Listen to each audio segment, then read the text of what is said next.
Salut camarades! Pour comprendre pourquoi des pirates abordent des gros galions dans les Antilles au XVIIe-XVIIIe siècle, il faut se fader un gros bout de l'histoire de France, d'Angleterre, d'Espagne, du Portugal et des Provinces-Unies, à savoir grosso merdo les actuels Pays-Bas, le tout au XVe, XVIe, XVIIe siècle. C'est pas un sujet passionnant. C'est le point de rencontre de dizaines de sujets passionnants, nécessitant des centaines de merveilleux bouquins. Mais rassurez-vous, on va se la faire plutôt courte, on va faire 2 vidéos. La première sur le XVIe siècle, où l'on commence à s'intéresser de plus en plus à ces nouvelles terres colonisables, et où se forge une ébauche parfois un peu hésitante de flibusto, pirato, commerceau, colonisation, tout ça. Et la seconde sur le XVIIe siècle, le grand siècle, où soudainement, tout se change et tout se structure, donnant à ce beau merdier un tout nouveau visage. Vous voulez savoir comment tout a commencé et quel est ce fameux tournant? Allez les mousses, on embarque!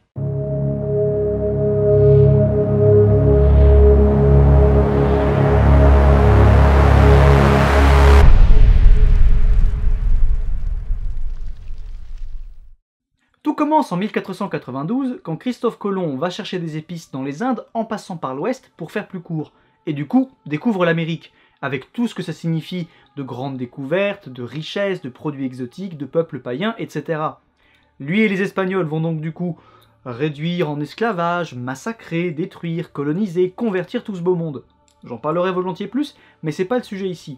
Lisez ou regardez la controverse de Valladolid. Ça donne un très bon aperçu de la chose. Évidemment, on colonise pas et on convertit pas pour le plaisir. Il y a du pognon derrière.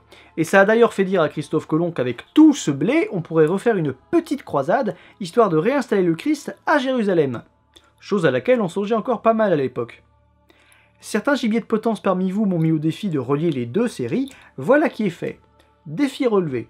C'est à ça qu'on reconnaît un grand capitaine, ma gueule. Les Amériques, c'est un immense atout économique. Or, argent, sucre, cuir, cacao, plumes, bois de luxe, colorant, plus tard le très rentable tabac, ou encore, à travers le Pacifique, la soie, les épices et les porcelaines venant d'Asie via les Philippines espagnoles, jusqu'au Mexique avant d'être acheminées en Europe, où ces richesses sont les bienvenues pour alimenter les guerres qui la déchirent.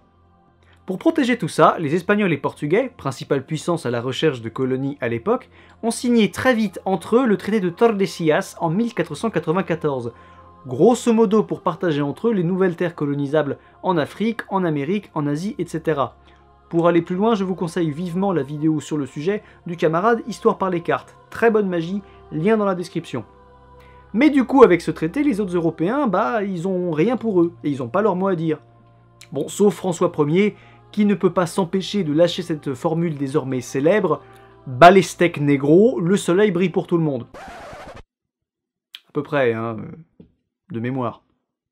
En attendant qu'il monte sur le trône, on constate dès 1504 la présence de marins français au Brésil, puisque Cocorico, c'est bien nous qui avons commencé les premiers à emmerder les Ibériques. Et qui dit Brésil, dit baston avec les Portugais. Ceux-là vont y perdre 300 navires dans les 30 premières années du XVIe siècle. Et avec les guerres franco-hispano-portugaises de 1520 à 1559, on tient une très bonne raison de continuer ce début de flibuste, histoire d'affaiblir ses ennemis en les coupant des richesses américaines réputées inépuisables. Jusque dans les années 1530-1540, l'essentiel de la flibuste se pratiquera au plus près de l'Europe, jusqu'aux Canaries et aux Açores, et il faudra attendre 1630 pour qu'on commence à délocaliser vraiment. Avant ça, 5 à 6% seulement de la flibuste a lieu en dehors des eaux européennes. C'est vrai quoi, pourquoi s'emmerder à aller à l'autre bout du monde quand il suffit juste d'attendre patiemment près de chez soi que les gros navires ennemis bourrés d'or rentrent au bercail? Ayant très vite compris le principe, les Espagnols ont commencé dès 1513 à créer une flotte protectrice, la fameuse Carrera de Indias, la flotte des Indes, et à attaquer tous les navires français rencontrés dès 1514. Mais du coup, puisque là-bas, aux Amériques, aux Antilles, les possessions espagnoles étaient moins bien défendues, les Français ont délocalisé la flibuste directement là-bas, utilisant pour trouver la route des pilotes espagnols ou portugais capturés. Dans le genre, on a le corsaire Jean Fleury qui, en 1522, va ravager San Domingo avec 600 hommes et capturer une partie de la flotte espagnole. Les Ibériques développent alors quelques techniques sympas pour repérer les flibustiers. D'abord, compter les marins et soldats qui sont généralement plus nombreux chez les flibustiers que chez les marchands. Ça, c'est logique. Ensuite, un peu plus musical, il y a repérer les trompettes sur les navires, qui généralement donne du courage aux flibustiers pendant l'assaut. Pourquoi pas? Mais mon petit préféré, c'est faire chanter l'Ave Maria aux marins. Alors pourquoi? Eh bien, si t'es pas capable de chanter ça, c'est donc que tu n'es pas catholique, et donc que t'es protestant, et donc que t'es flibustier, puisque beaucoup de flibustiers venaient de villes protestantes, genre La Rochelle. Ah mais cherchez pas, hein, c'est logique, je vous dis, c'est parfaitement logique. Ce genre de raccourci va devenir systématique, et ça va donner une véritable guerre de religion en mer. Les flibustiers protestants partent souvent juste pour lutter contre les ennemis de la réforme, et brûler leurs idoles. Ils sont d'ailleurs soutenus en ça par les seigneurs protestants, qui les arment et les protègent, comme l'amiral de Coligny ou Henri de Navarre, le futur Henri IV. Et en face, les Espagnols ne parlent plus de piratas ou de corsarios, c'est-à-dire de pirates ou de corsaires, mais de luteranos et de herejes, à savoir luthériens et hérétiques. Ah, ils vont même jusqu'à en faire juger certains par le tribunal de la Sainte Inquisition. Vu qu'ils en chopent pas beaucoup, ils font dans l'exemplaire. Ce côté religieux du conflit s'accentue encore une fois avec l'entrée en course de deux nouveaux pays protestants. L'Angleterre anglicane, dès 1527, mais surtout à partir des années 1560, qui cherche à s'imposer comme grande puissance européenne depuis le début du siècle. Et, à partir des années 1560-1570, ce qui deviendra plus tard, en 1579, les Provinces-Unies, et qui ne sont pour le moment que les provinces septentrionales des Pays-Bas espagnols, où les calvinistes notamment sont en quête d'indépendance puisqu'ils sont menacés par les Espagnols et la Sainte Inquisition. Et puisqu'à l'époque tout se joue en mer où chacun investit énormément, ces deux nouveaux protagonistes vont s'y mettre aussi, cherchant à atteindre leurs objectifs comme ça. Et le pognon aussi. C'est important le pognon. Les flibustiers français voient donc arriver les terribles Sea Dogs anglais, dont le plus célèbre est Sir Francis Drake, qui aura sa vidéo, ainsi que les gueux de mer hollandais, qui sont d'excellents marins redoutés des Espagnols. S'ils sont des concurrents et des ennemis potentiels, ils sont, dans ce contexte, de merveilleux alliés, tant pour la thune que pour la foi. Et ce qui est caractéristique de cette guerre de religion en mer, c'est le passage de « on en bute le moins possible parce que ça sert à rien, autant faire des prisonniers » à « on va tous les crever ces chiens d'infidèles » des deux côtés. Par exemple, on a au même moment des tentatives de colonies françaises au Brésil, mais aussi en Floride et en Caroline, toujours dans le même but de s'enrichir, et de saigner les richesses hispano-portugaises directement sur place. Créés par des protestants comme par des catholiques, ces embryons de colonies se sont fait rétamer la gueule par les Espagnols comme par les Portugais, qui refusent toujours de voir sur leur rivage d'autres Européens. Herejes ou pas herejes, ça n'a pas du tout arrangé l'affaire. Mais si jusqu'ici la flibuste s'est pratiquée exclusivement en cas de guerre, notamment dans la période 1520-1559, eh ben elle va se systématiser ensuite. 1559, c'est le traité de Cateau-Cambrésis qui rétablit la paix entre la France d'une part et l'Espagne et le Saint-Empire romain germanique de l'autre. On souffle un peu. Mais dans ce cas-là, pourquoi est-ce que la flibuste se systématise puisqu'on est en paix? Eh bien parce que cette paix, elle n'est pas de mise au-delà des lignes, à savoir à l'ouest des Açores et au sud du tropique du Cancer, vieux reste du traité de Tordesillas et de la bulle Aeterni Regis de 1481. Si vous avez rien bité, allez voir l'histoire par les cartes, je vous le répète. Donc du coup, la flibuste, elle va se pratiquer hors temps de guerre, de plus en plus loin, avec tout ce que ça implique à nouveau de commerce au bout de la pique, de contrebande, etc. Voyant, malgré la paix, leurs possessions outre-Atlantique ravagées, les Espagnols vont commencer à vouloir mieux les défendre, envisageant dès les années 1550 d'établir une flotte permanente aux Antilles, chose coûteuse qui ne se fera que plus tard, mais surtout, à partir des années 1580, ils ont commencé à beaucoup mieux fortifier leurs possessions locales, notamment grâce à l'architecte Battista Antonelli, une sorte de Vauban espagnol, pas italien, mais travaillant pour les Espagnols. Et du coup, ces deux facteurs, accompagnés de quelques problèmes financiers de la part des armateurs français notamment, ont calmé pas mal les ardeurs flibustières pour les années à venir. Du coup, on voit d'autres choses se développer à la place.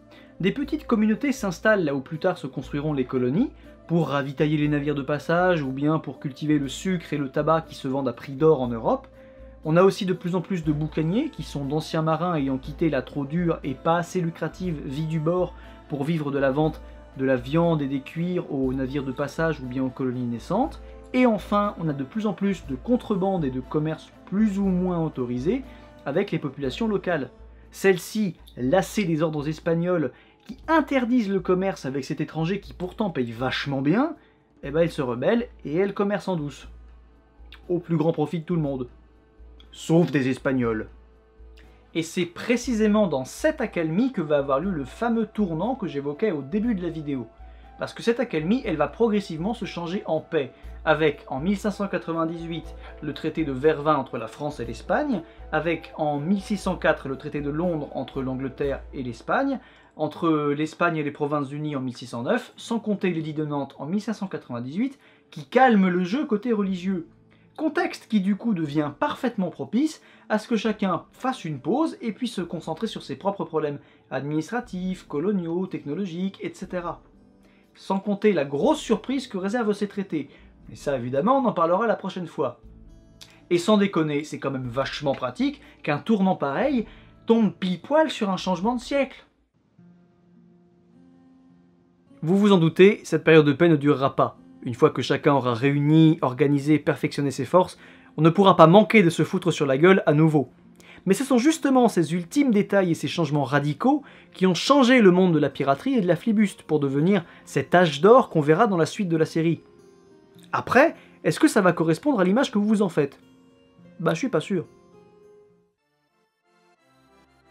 Merci d'être resté jusqu'au bout de la vidéo, j'espère qu'elle vous a plu. Comme d'habitude, je vous invite à venir dans les commentaires, sur les réseaux sociaux, etc. pour en discuter. Moi, ça me fait toujours très plaisir, donc n'hésitez franchement pas une seconde. Tous les liens sont dans la description. Un immense merci à tous les tipeurs. Je ne sais toujours pas comment vous remercier. Je sais, je dis ça depuis des dizaines de vidéos, il va bien falloir que je trouve un moyen. Mais pour le moment, je vous dis juste que je ne sais pas comment vous remercier parce que c'est vrai. Si vous en avez les moyens et que vous en avez l'envie, vous pouvez le faire sur le site Tipeee, du coup. Un immense merci à Raphaël Enthoven donc, de m'avoir cité dans son émission, non même pas cité, diffusé dans son émission Qui Vive. Donc merci énormément, hein, du coup. La prochaine vidéo, ce sera donc une vidéo sur les croisades, puisque j'essaie d'alterner les deux. Alors, elle est déjà écrite, il manque plus que quelques extraits à caler, etc. Mais sinon, elle est écrite, il n'y a pas de souci. Et même la vidéo sur les pirates, la prochaine, sur le XVIIe siècle, elle est écrite. Donc, tout est écrit. Donc sur ce, camarades, je vous souhaite une bonne fin de journée, et bon vent. Bon vent, parce qu'en fait, je suis supposé être sur un bateau, donc ça fait du vent et ça fait des voiles, et on va y aller. Et ça me gratte sous mes bottes.